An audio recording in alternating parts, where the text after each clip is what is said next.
you guys, and welcome to the channel. If you're new, don't be.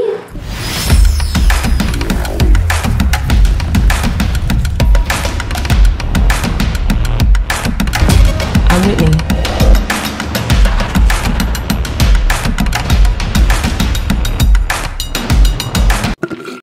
You know I'm feisty, I ain't keeping secrets for a bitch, a nigga that don't like me. You really hurt, you sitting there with something you don't even love. Yes, sir. You can talk though. Hello, you guys, and welcome to the channel. If you're new, don't be. Go ahead and click that subscribe button to be a part of the Witness gang, to join the Witness Nation. Now let's get into this, shall we? Look at me. Look at me. You just sat here and told your son, who ain't got a needle in his arm, who I'm assuming pays his own rent. He's married to a registered nurse. He's got 3 baby boys. And you just sat here in his face and said, I don't respect him as a man. Mm-hmm. And you don't think to consider what that does to his heart, to his soul, to his spirit. I'm sure that's hurtful. And you okay with that?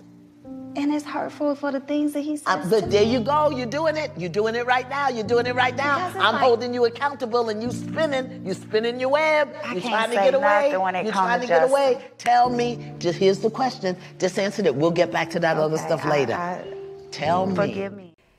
All right. You guys just check that out. Okay, let's get into this. So those that aren't aware or didn't get to see the clip, maybe something happened or whatever the case may be. Okay, so IYANLA goes in on a woman for not showing respect to her son, okay? And I wanted to talk about this.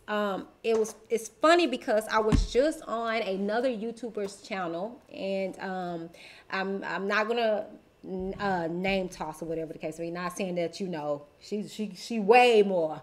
She way up there more than me, but not for nothing. The topic in which she was discussing was, should we call black men kings, right?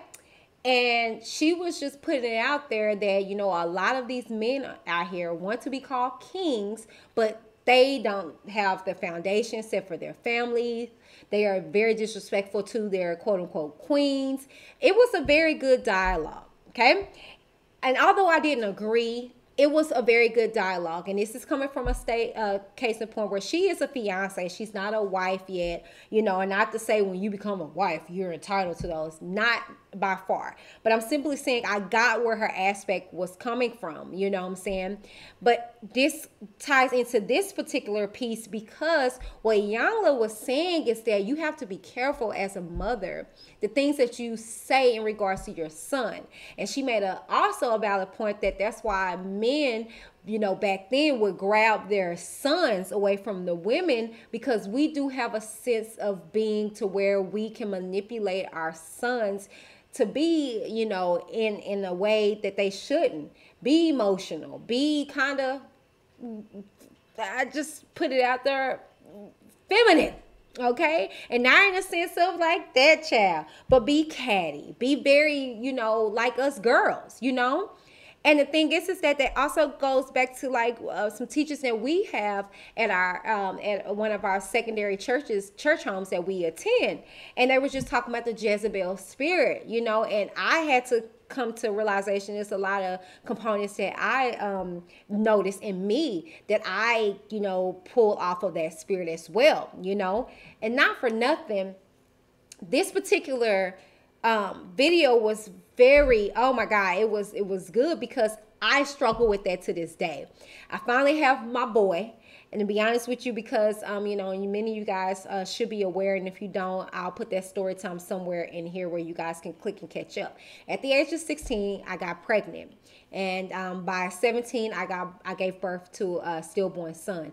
Gosh, let's see. Oh my gosh. He would have been 16 this year, I want to say, back in 2004.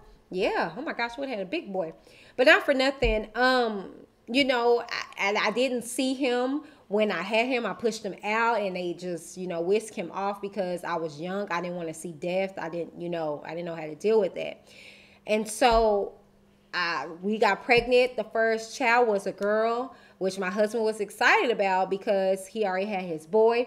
I, however, was not, because I grew up, you know, kind of somewhat bad, not really bad, but, you know, I wasn't just the easiest daughter, right? And so my mom would always say, you gonna see, when you have your kids, when you have your little girl, she gonna do you the same way. So I was terrified. Okay, I was terrified. I was like, I don't want no little girl, because if she's anything like me, you know what I'm saying, Lord Jesus, you know. But I have a beautifully tempered husband, okay? Like, he is just, oh my gosh, right? So with all that being said, you know, I was terrified. So, I mean, to be honest with you, my husband is just, I mean, oh my God, him and my daughter relationship is just like butter. It reminds me of me and my father. I love my daddy. There's nothing you can say wrong about my father, and I don't care, like, whatever, right? I need to do better, you know, but that's my daddy, okay? So they're just like glue, okay? So I always, sorry y'all, I'm trying to keep the screen on my phone for my notes. But with my son, it's a different dynamics, okay? I see my handsome husband in him, and then I see me, and that's just a weird combination when it comes to a little boy. He has my dimples, but he's built like his daddy. He's you know what I'm saying, he is just a sweetheart. He's just like his dad. And it's funny because when I was carrying him, I said, oh my God, babe, he's just such a cool baby, you know. And he just reminded me of my husband. I knew I was carrying the very embodiment of my husband. He just was sweet in me. Like, he'll move and I'll you know, grab myself like and hurt, and I could feel him kind of saying like, oh, I don't want to hurt you, Mom, I'm sorry. It just reminds me of my husband. It's just weird. Anyways, and so I have a hard time at times, not all the time, but at times, with my husband disciplining him, you know, and just having to be hard on him because I see my baby, you know. And so I understand how that can be, in a sense, for us women to kind of spew too much on these little boys, you know, not knowing, but not taking into consideration that one day they have to be men, and how we put our feminine emotion and energy into them. They're not supposed to be built like that, you know. And so the thing is that I found myself having to check myself and or having to turn the other cheek in some cases. But to be honest with you, yeah, that was my point. You know, it is a fine balance though, because you do have some men that, you know, tend to try to overcompensate, and maybe in some cases it could be because the very thing that they lacked, they're trying to make sure that this child doesn't. And I think we all tend to do that, you know. We grew up a certain way, we saw certain things, so we don't want that to happen with our kid, or we don't want them to experience it, like the old saying, like we would say, you know. And it's funny because 3 Shots In talked about this on one episode, but they were just saying, you know, in the midst of a whooping where we'd be like, I'm not gonna do my baby like that, I'm not gonna do my kids like that, you know.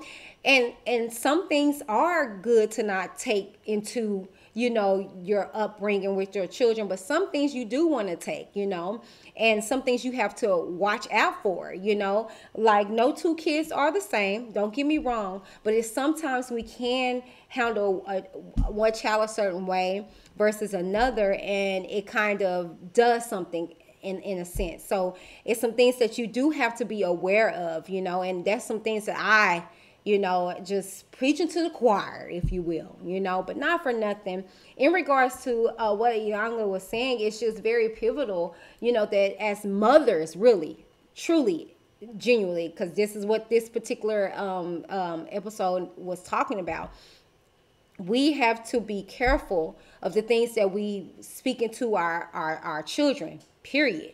And that's why I was saying in regards to the discussion that the other YouTuber was having on her platform. And if I could have called in, which I tried, but if I could have got on the lines, I would say this, because I pride myself on calling my husband king. And let me tell you why it's very important to speak things that be not as though they were. Okay, in my wonderful husband is off over here, okay? And if I say anything wrong, like I always say, he will object. That is my husband, okay? The thing is this, and we shared our story, but when I met my husband, he was not, and actually he's spoken about this on his platform. He wasn't in the goodest shape as one would expect, okay? Or whatever woman out there that, you know, wouldn't want a man that, you know, starts off, you know, rough or whatever, right? Which, I mean, I'm just a different breed of a woman, okay? So the thing is that when I met my husband, he was, you know, at rock bottom, right? And so I spoke life into him. Okay, I spoke things into him that years later, well, actually months later, when I was down, he was able to lift me up, and was lifting me up for years to where I could get my certification in a lot of situations. I could sit home and be comfortable, fat and pregnant and barefoot, and not have to want for anything, flowers, everything. I was just sitting very comfortably for years, you know, up until we, you know, popped out another one. It was like, okay, okay. But not for nothing, I say all that to say that, again, it was just like a conversation when I went on to 3 Shots In that I was having. Not every dude are you going to treat as a husband. Not every dude are you going to call king. You're only going to act accordingly. I'm only going to treat you like a husband if you're exemplifying that. I'm only going to treat you like a king if you're exemplifying that.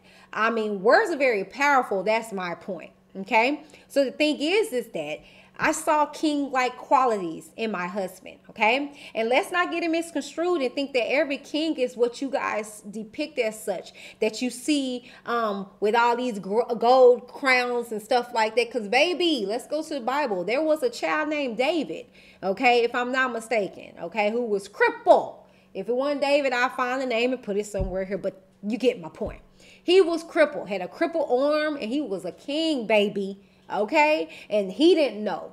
Okay, and somebody had to let him know you are a king. And when he recognized who he was, he got in position, baby. Okay, so it's power. It's life and death lies in the power of your tongue. So yes, sweetie, I'm going to continuously always call my husband a king. And even if he's not acting like that, I'm speaking things that be not as though it were.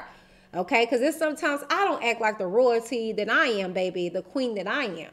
Okay, but it's a thing called, you know, just terms of endearment, you know, and trying to speak things out of people, you know. And I love when my husband says this, because he just says that, you know, I saw things in him that he didn't even see in himself at that time, and he was able to you know, grasp that muster up that not necessarily faith, but that gumption in him to do better, to aspire to be better, because I spoke different. Okay, I spoke different. I moved differently. So the thing is that, yes, you have to be very cognitive as a mother, as a woman, what you speak and what you instill into your children and to the youth. I call my Demi beautiful. You know, I tell her that her features are beautiful, and they are. My baby is gorgeous, okay? God bless me, okay? My kids are dope, all right? But I'm just saying, it's going to be a time where somebody might not think that she's all that, you know? So I have to instill in her those things now, so when she faces those things, because I get, oh my gosh, I get ridiculed all the time. I get the beautifulest notes of, oh my God, Whitney, you're so beautiful, this and that and there. And then I have people that are telling me I look like Wanda. But see, if my mother, if my father, if my husband didn't instill in me that queen that I am, those things would tear me down, would hurt me, would offend me, would trouble my spirit. But baby, please, okay? I turn around, I look at that fine husband that I got, okay? My beautiful children, these gorgeous pictures that I take when I clean up, honey. Okay, I don't allow those things to hinder me, but you have to speak things, okay? And so the thing is that in regards to IYANLA, what she said, yes, mama, you're out of order, you know, and we are out of order at times as parents, period, you know. And the word says, you know, to honor and respect thy parents, but if you skin before that, it says parents do not Do not cause your children to wrath, to be angered. You know, we always cut that little part out. It's a give or take situation, you know? So the thing is that I really am just like, oh my gosh, when it comes to IYANLA, what she said, you know? And I know I was reading some of the comments and people were down there just like, what, respect your son? That's his mama. Yeah, because we teach them a lot of things about the opposite sex.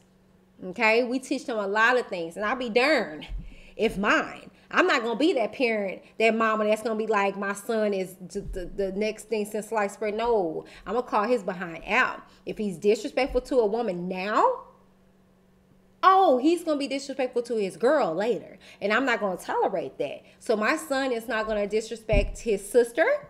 Okay, he's not going to disrespect his father. He's not going to disrespect his grandmother. Those things, no, not even with my daughter.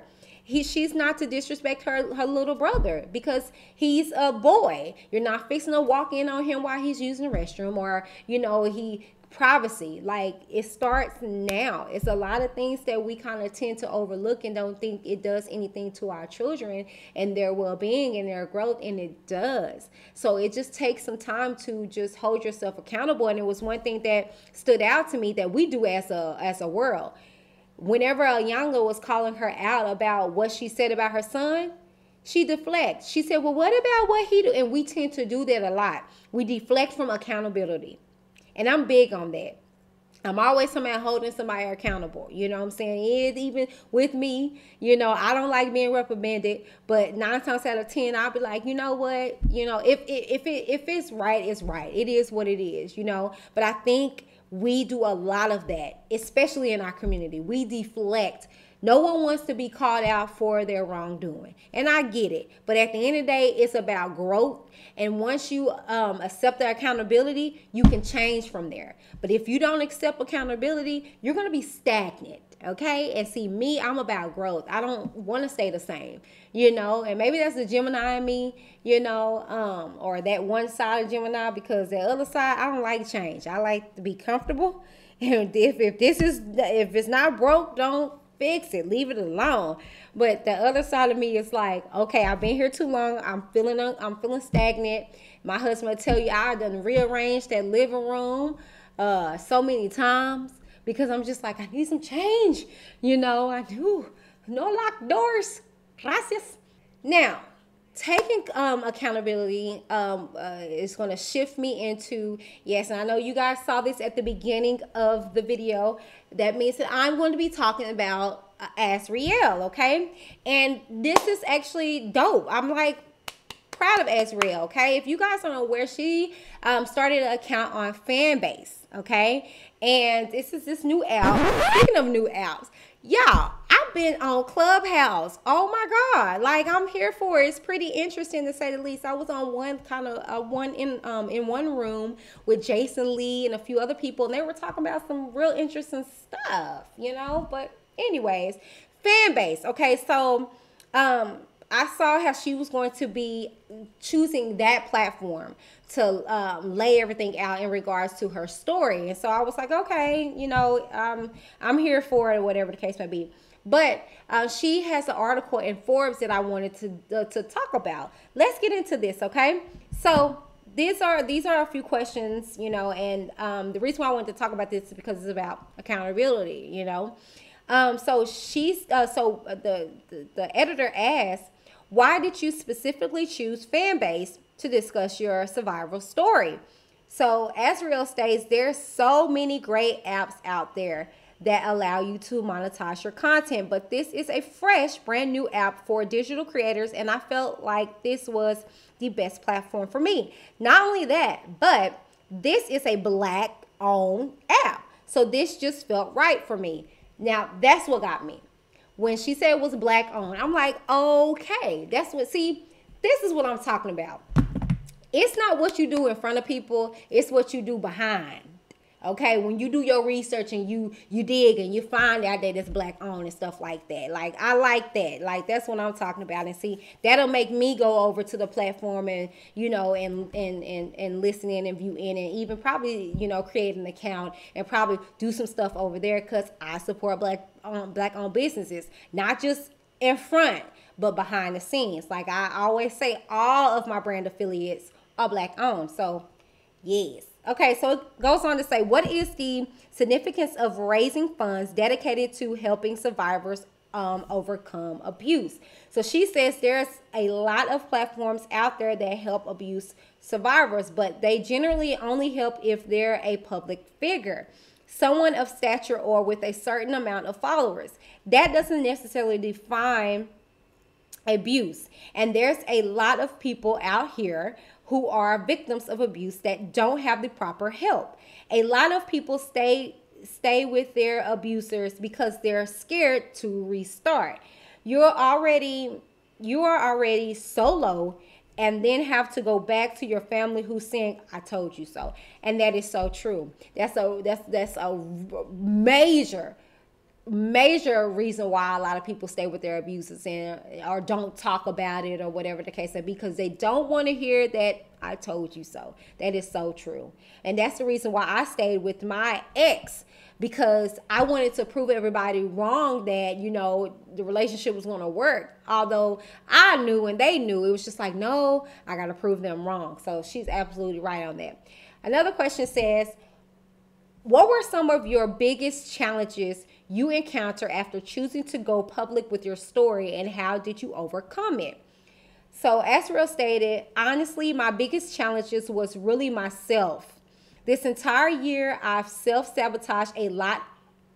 I got in my head a lot. I've been scared to meet people. I've been shutting down each and everything that comes knocking, only because I was very fearful and I was scared. I had to learn that living in fear is not living. It was a lot of personal and mental blockage I had to get over. Therapy helped me with that through self-care and self-love. Now, this stood out to me because I'm just saying, I know she ain't talking about me, because who is little old me, right? But I do believe that she self-sabotaged when it came to our relationship. And I'm just dead serious. And she even said it when it comes to fear, because she was so in fear that, you know, with her last situation, you know, with her house situation, and then me stating where she lived and all this stuff like that. And I'm just like, well, baby, if you step back, I really didn't do that major of a thing to you for you to be responding like this. But she's in fear mode, so she's like, let me just shut this down, because she's, you know, trying to protect herself. Like I said, I get it. That's why over here at Whitney TV is nothing but love. I have no hard feelings or anything like that. Like I told you guys, I'm gonna continue to report on her, but I'm just gonna respect what she wants me to do at this point. But not for nothing, let's carry on. What do you hope your fans and fellow survivors will learn about you through reading your full story? She states, I feel a lot of people, fellow survivors, who are currently going through abuse, and people who have not dealt with abuse, can learn and use me as an example of what to settle for and what not to settle for. And that is so true. That's true. Her story should be a testament of, you know, the things that you should not aspire for, you know, but it should be a testament of things that, you know, you can look forward to if you move a certain way after you leave a certain situation, you know. So kudos to AZRIEL, and I look forward to her sharing her story, her perspective on her story. But anyways, that's the video, you guys. Tell me what you think down in the comments below. While you're there, please take up the time to like, share, and subscribe. If you're already a subscriber, thank you and welcome. If you're not, it's not too late. Go ahead and click that subscribe button to be a part of the Witness gang, to join the Witness Nation. And speaking of subscribing, please head on over to 3 Shots In and let them know that Whitney D of Whitney D TV sent you by clicking that subscribe button. Click that notification bell as well. Move it from personalized to all so you can receive any and every upload that they place onto the channel. And let them know that I sent you over by heading on over to the comments and letting them know, hey, I like this video. Hey, what's up with it, man? It's your boy Darren, better known as Super. It's your boy Antonius Maximus. Yeah, y'all like what it do, world? So one and only big homie AG. Brown or white, hen or gin. Them Christmas lights start looking like the police when you're 3 shots in. Let's do it. There's a rumor going on that Lil Baby, he spent $16,000 on porn star Miss London. Hold on, who was Miss London? I got me a new favorite. Okay. Oh, they in the pictures of him at the liquor store behind the 1942. Oh, for real? Well, I'm asking. Oh, but why is it that, okay, my last question for y'all, and you know what I'm saying, y'all answer, let's go around. Last question. Why you think it is that the girl in that situation, why is she so easy to forgive him in a situation like that? It was an old meme that said, women heal like Wolverine when niggas got money. The snitching. You know, everybody got their own opinion of snitching. You know, so snitching in the hood is not tolerated on no form, no platform, no surface, which is the biggest mind fucking trick they ever gave us, if you ask me. I'm not gonna snitch because I'm gonna go do something about it. Now, if I tell you this person who shot my cousin and something happened to him, you're gonna be looking at me. Snitching, and you know, if you involve yourself in that lifestyle, be careful. You know, everybody's definition of snitching is different, but until you put in that situation, you can't really say what you're gonna do. It was gangs, Crips and Bloods. They gave us gangs. So everybody, I said before, and I'm gonna always say this: the most dangerous person is the person who agrees with your bullshit and they know it's not true. So. So how do you feel as a man with daughters? If she young enough to not know that it's sexual, then it's not sexual. You know, a lot of people come from a dirty-minded place to where they see a man with a child, especially a girl. I think I seen one time where a guy was in a bubble bath with his daughters. Yeah, and he had shorts on. Yeah, but it don't matter because at that point they don't know what sex is. Yeah. But I don't know, man. We might have one of them ladies come tug at his beard because I be seeing when they be gluing a beard on the men and shit like that. Bro, yeah, there she go. Is it real? It's real. It's real. Well, they say that beard is a parking spot. No, it's not. It's a parking spot. I heard. It's not. Yeah, they bagging it up. So you say you ain't gonna let Megan sit on it? That's different. No. Brown or white, hen or gin. Everybody tell the truth When you're 3 shots in. Funny, not funny, my opinion, but Whitney D sent me, okay? I'm in the comments, little do you guys know, and I see my witnesses on over there. So go ahead and please show 3 shots in some witness gang love, okay? And you can go into my description box. It's a link that says to subscribe to the channel. Made it real easy for you. Go on and click it and join, okay? And not for nothing, please head on over to the description box down a little bit further and check out all my brand affiliates, from Listening Lashes by Shea Cosmetics to Shazazz Creations to Noelle and Embrace Pangea. Thank you guys so very much for tuning in. This has been Whitney D with Whitney D TV, signing off. Bye.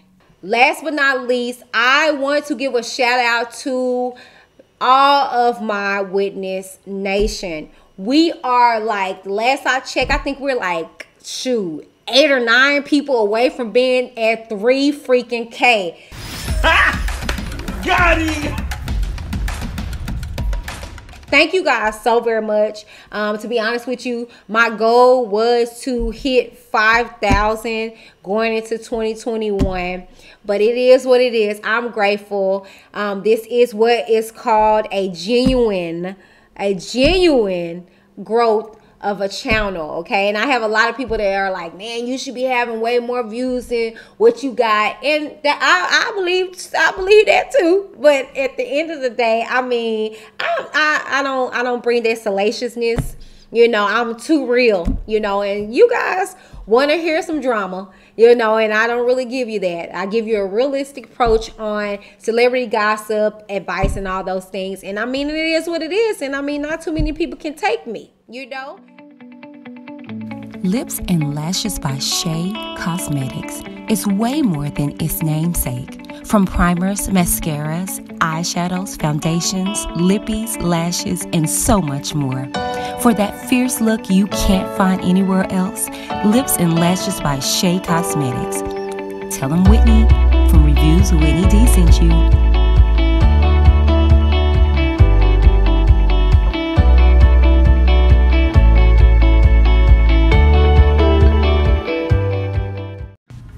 Shazaj Creations is a virtual boutique for creative customized apparel, tumblers, and jewelry.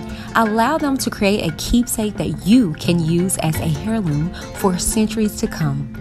Everything from blankets to pillows, allow your memories to come alive with every picture. Tell them Whitney D from Whitney D TV sent you. Use the Whitney D code or link in the description box below. Bye.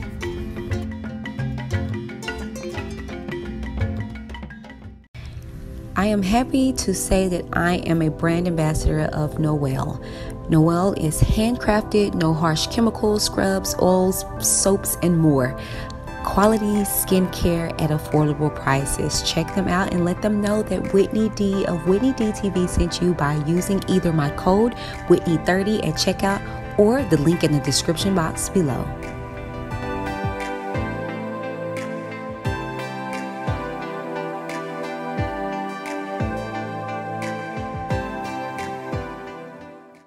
Welcome to Embrace Pangea.